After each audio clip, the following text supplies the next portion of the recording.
Doctor Anil Jain साहब, मैं आपसे ये समझना चाहता हूँ कि मैं अभी कार्यक्रम शुरू हुआ तो उससे पहले डॉक्टर सुनील साहब से बात हो रही थी, तो हम पूछ रहे थे ऐसे ही कि आप तो सर वहीं से हैं, आप तो जानते हैं, आपकी पॉलिटिक्स भी वहीं आपने लगातार सालों से कर रहे हैं, तो मैंने कहा क्या हाल चाल है?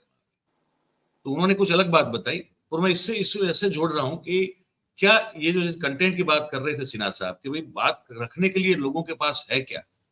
मैं अभी वो डॉक्टर साहब वाली बात नहीं करता हूँ कि वो विषयांतर हो जाएगा। तो मैं सिन्हा साहब की जो बात है उसी को आगे बढ़ाता हूँ कि रखने के लिए कुछ नहीं लोगों के पास, और ये बात बिल्कुल सच नजर आती है। 18 साल से आप ऑलमोस्ट ऑलमोस्ट 18 साल से जो है आप सत्ता पे हैं, और उसके बाद आप क्या कहोगे? अब जाकर भी अगर कांग्रेस को गाली देते रहोगे 18 साल के बाद भी, तो गाली कांग्रेस को लगती कैसी है? कैसे लगेगी वो? क्योंकि काम तो आप कर रहे हो, सरकार आप चला रहे हो। तो क्या ये एकदम एकदम वो शून्यावकाश हो गया है कंटेंट को लेकर, और कुछ कह नहीं पा रहे हैं, कुछ बता नहीं पा रहे हैं, जनता के पास जाने के लिए कोई मुद्दे नहीं है उनके पास सरकार के कामकाज को लेकर? क्या सिर्फ इसलिए इस तरह का ओछापन किया जाता है, या कोई और भी कारण हो सकता है? नहीं मयूर जी, जो जिस तरह का मामला इन्होंने, जो भी हितेश वाजपेयी हैं, जो इन्होंने ट्वीट किया, ये तो कोई चलने वाली चीज नहीं। हमारे जब हम स्कूल में पढ़ते थे तो बात होती थी कि अगर कुछ नहीं आता तो नकल कर लो। फिर एक बात ही आती थी, भाई नकल के लिए भी अकल चाहिए, बिना अकल के नकल भी नहीं हो सकती। तो आपको अगर फेक न्यूज चलानी है तो थोड़ी बहुत अकल भी चाहिए। बिना अकल के तो आप फेक न्यूज नहीं चला सकते। लेकिन ये असलियत है कि भारतीय जनता पार्टी का पिछले 10 साल से जो ब्रह्मास्त्र है, जो सबसे बड़ा हथियार है, वो ये फेक न्यूज ही रही है हमेशा। और गुजरात मॉडल, आप तो गुजरात से खुद आते हैं, गुजरात मॉडल को जैसे पूरे देश में प्रोजेक्ट किया मैं गया।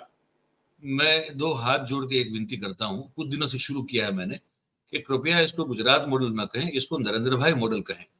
फिर आपकी मर्जी, आप माने ना माने। नहीं नहीं नहीं, लेकिन उसका नाम तो, लेबल तो उसको गुजरात मॉडल दिया गया था। आई एम सॉरी अगर आपको बुरा लगा तो। जी जी। तो नाम तो, उसका नामकरण तो यही था कि गुजरात मॉडल, और जैसा गुजरात है वैसा बिहार भी बन जाएगा, वैसा उत्तर प्रदेश भी बन जाएगा। और लोगों ने जाके दिखाया कि आप सड़क से उतर के 10 मीटर उस तरफ चले जाइए, कुछ भी नहीं है, सबके सब कच्चा है। स्कूल में टीचर नहीं है, अस्पताल में अच्छा टीचर है तो कॉन्ट्रैक्ट में 5-7 हजार रुपये महीने की नौकरी पे रख रखे हैं।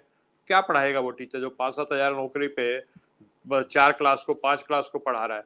तो गुजरात मॉडल तो है, लेकिन अब क्या है कि लोगों की आंखों पे पट्टी बन जाती है। और मयूर जी, ये छोटी चीज नहीं है जो फेक न्यूज और ये जो सोशल मीडिया का इस्तेमाल। अब मेरी टेबल पे बाय द वे एक किताब पड़ी हुई है, इसका नाम है, अगर ये आ रहा है, क्या नाम है इसका? जी हाँ, माइंड, फिर समझ रहा हूँ मैं, हाँ। हाँ, माइंड फक हम्म, इसका नाम है। हम्म, तो ये हम्म। एक कैम्ब्रिज एनालिटिका जो इस तरह का काम करती थी कि फेक न्यूज और कस्टमाइज न्यूज बना करके लोगों के दिमाग को बदलना, और उनका बिल्कुल उनके दिल में कहीं घृणा पैदा करना, कहीं कुछ और पैदा करना। ये उसके एम्प्लॉय ने लिखी है कि अंदर क्या चलता था, किस तरह इन कैम्ब्रिज एनालिटिका ने कई देशों के जो है चुनाव प्रभावित किए हैं।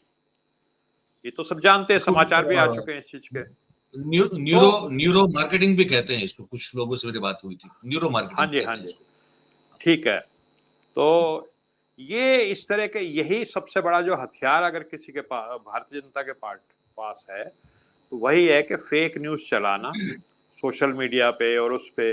और ये तो चलिए इनके उस पे प्रवक्ता के नाम से आ गई, ऐसे ऐसे आएंगे। मेरे पास तो कल परसों एक ऐसा आया है कि देखिए व्हाट्सएप पे कि जी वहां तो इजराइल ने तो ये है कि अल जजीरा ऐसा कर रहा था, उसका दफ्तर पता नहीं ध्वस्त हो गया, क्या हो गया। एक वहां पे एक्ट्रेस थी, वो गलत बोल रही थी, उसके पैर पे गोली मार दी गई। पता नहीं क्या क्या फेक चलता रहता है जो कहीं पे भी नहीं आता, और सारा, और लोग उसको सच मानते हैं। और जो तथाकथित पढ़े लिखे लोग हैं वो उसको सच मानते हैं, और वो फिर उसको पार्कों में जाकर के बताते हैं, देखिए वहां तो ऐसा होता है, हमारे देश में भी ऐसा होना चाहिए। तो अब ये अमित मालविया जो है, जिनको fountain head of fake news कहा जाता है, अब पिछले दिनों ने जो ट्वीट किया तमिलनाडु का जो दयानिधि स्टालिन जो हैं उनके बारे में, वो तो जीनोसाइड कराना चाहता है सनातन के मानने वालों का, वहां पे एफआईआर हुई है इनके खिलाफ। लेकिन कुल मिलाकर के ये है कि इस तरह की फेक न्यूज पिछले 10 साल से 12 साल से लगातार आती रहती हैं। कोई ठोस कार्रवाई कहीं पे हुई हो मुझे नहीं नजर आता कि किसी के ऊपर सख्त, किसी को दंडित किया गया हो इन बातों को लेकर के। जबकि इस तरह की न्यूज की वजह से देश में दंगे भड़क सकते हैं। विभिन्न समुदायों में शत्रुता पैदा होती है, लेकिन इसको इग्नोर किया जाता है। तो ये भी एक चीज थी जो बिना अकल के कर दी गई। और दिग्विजय सिंह अपने आप में ना बहुत बड़े नेता है हमारे जी। वो मैं समझता हूँ कि वो मध्य प्रदेश के नहीं, वो राष्ट्रीय लेवल के बड़े नेता हैं। और एक किस्म से मैं तो उनको आज की जो कांग्रेस है उसका चाणक्य मानता हूँ, बिल्कुल क्योंकि बिल्कुल। सुनील जी वहां के हैं मध्य प्रदेश से। हालांकि दिल्ली तो पूरे देश में रहते हुए भी राष्ट्रीय नेता है हमारे।